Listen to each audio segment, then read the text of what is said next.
Bonjour à tous et bienvenue dans ce nouveau numéro de Droit d'accès spécial présidentiel, l'émission des huissiers de justice dédiée à l'élection présidentielle. Pour chaque numéro, nous recevons les représentants des candidats et nous évoquons avec eux l'avenir des professions réglementées et plus spécifiquement la problématique des huissiers de justice. Aujourd'hui, nous recevons Hélène Franco, représentante de Jean-Luc Mélenchon. Bonjour à vous. Bonsoir. Merci d'avoir accepté cette invitation. Et face à vous, Patrick Sanino, le président de la Chambre nationale des huissiers de justice. Bonsoir. Bonjour. Bonsoir.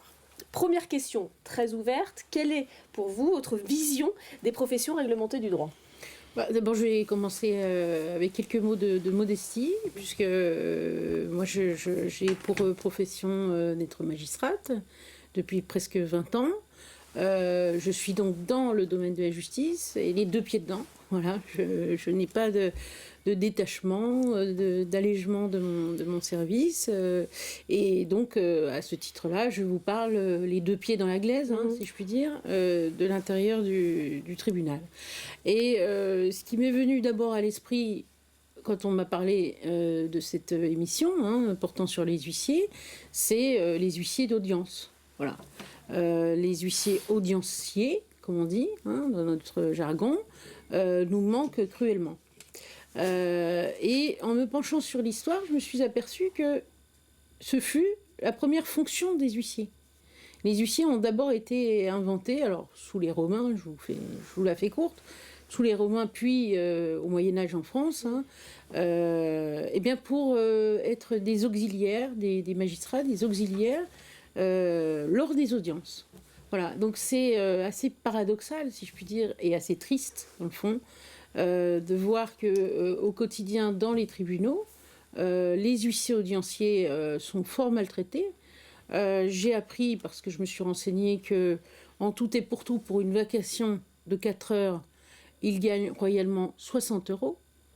Et que dans le tribunal où j'exerce, en région parisienne, eh bien, ils ont dû réduire considérablement leur présence aux audiences. Donc pour nous, c'est véritablement un microdrame, on va dire, parce qu'une audience sans huissier, c'est véritablement un casse-tête. Il nous faut faire tout en même temps, l'appel des causes, alors c'est le greffier aussi qui s'y colle, l'appel des causes, mais en même temps la police d'audience, mais en même temps gérer l'enfant qui pleure au fond de la salle, les téléphones qui parlent ou qui sonnent, bon, etc. Voilà, donc ça c'est véritablement quelque chose sur lequel je voulais insister, parce que ça me permet de venir à l'essentiel de mon propos et de la vision de la France insoumise sur la question de la justice et des professions réglementées.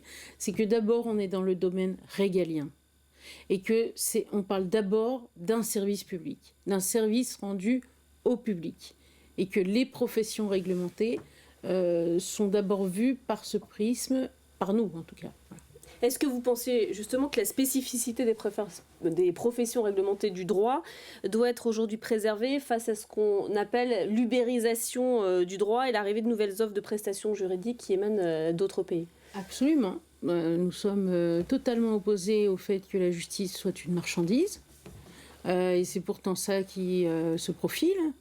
Donc il y a des moyens de protéger à la fois la justice, mais surtout les professions réglementées qui sont les plus exposées. Je pense aux avocats, mais je pense aussi aux huissiers, aux notaires, principalement, à cette concurrence libre et non faussée, comme ils disent dans un certain nombre de traités européens que nous souhaitons nous remettre en cause. Ces traités, justement par leur aspect ultralibéraux qui ne nous sied pas, parce que nous avons une autre conception de l'État, de son rôle et de la justice, qui doit être d'abord effectivement l'apanage de l'État, le monopole de l'État, mais en allant plus loin, les professions réglementées doivent être véritablement dans cette optique d'être d'abord auxiliaire de justice.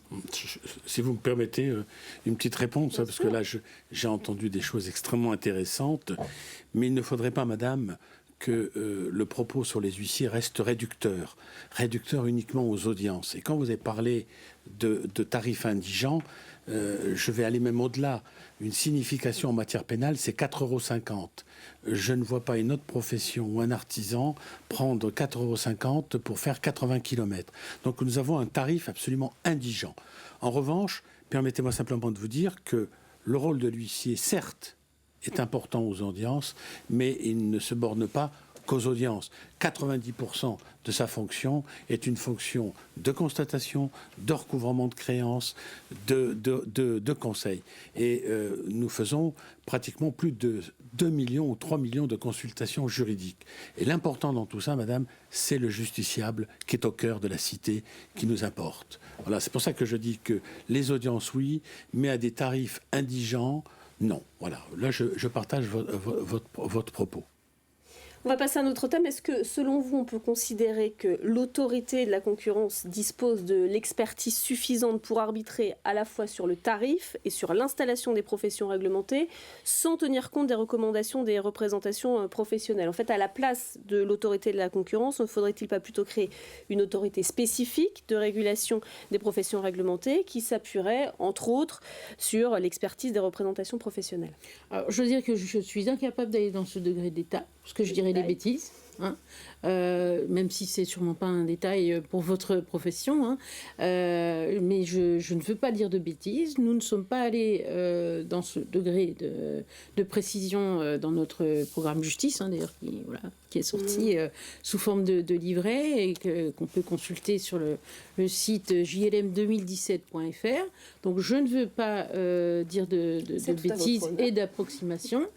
Et je pense aussi que, si vous voulez, le programme que nous avons bâti maintenant, l'avenir en commun, à l'issue de plus de 3000 contributions, c'est en fait un processus dynamique. C'est-à-dire qu'on n'a pas mis le point final à tout ce que nous proposons.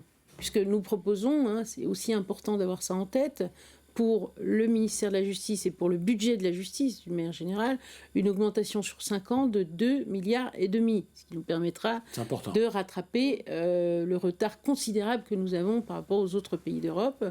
La création de 8000 magistrats, donc en fait le doublement du nombre de magistrats, ce qui aura aussi évidemment des conséquences tout à fait pratiques et immédiates sur le nombre de décisions rendues et sur le flux aussi des décisions qu'il faudra ensuite absorber du côté des professions réglementées.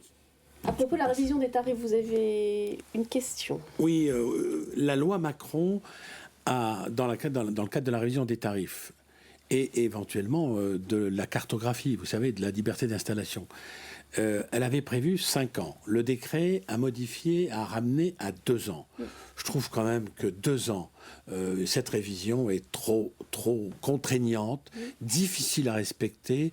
On n'a pas l'impact nécessaire et le retour nécessaire de nos instances économiques. On demande simplement, et je vous pose la question, qu'est-ce que vous en pensez si on le remettait à 5 ans, voire 7 ans, entre 5 et 7, je pense que c'est une distance raisonnable pour avoir l'impact de la loi à ce niveau-là. On n'a pas fini, il y a peu de temps, de sortir le tarif des huissiers de justice, qu'on doit aujourd'hui dire si le tarif est applicable, une augmentation, une baisse, quel est l'impact. On n'a pas les chiffres aujourd'hui.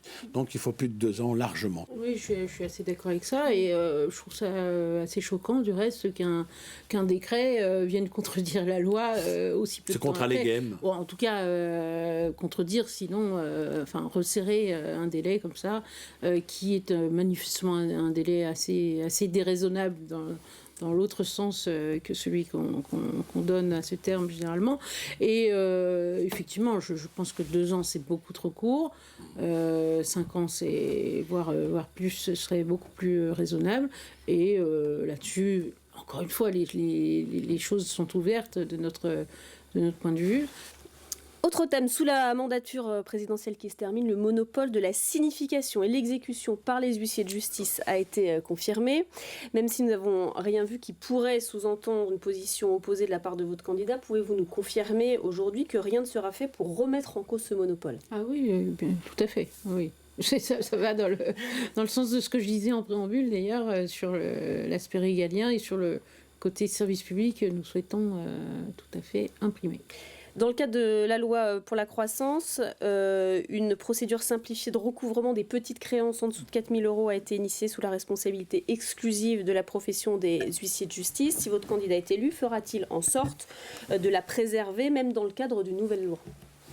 Oui, alors ce qu'on a de toute façon prévu, c'est quand même de remettre à plat ce qu'on appelle la loi Macron dans le langage plus courant, et pas forcément de tout mettre à la poubelle. Et il y a sans doute des choses à garder, comme celle que vous venez d'évoquer à l'instant.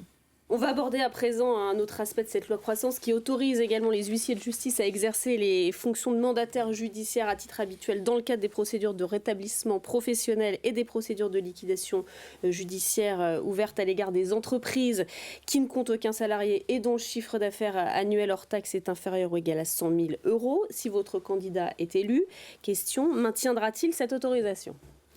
Même chose, si vous voulez, comme nous remettrons à plat à peu près l'essentiel des choses, mais toujours sous le même prisme que j'ai indiqué, le service public, le fait que nous avons affaire à des professions auxiliaires de justice et qui ne doivent jamais l'oublier, et auxiliaires de la justice et du service public de la justice. Oui, pourquoi pas, mais de toute façon, ça ne pourra se faire qu'à l'issue d'une concertation quand même assez sérieuse.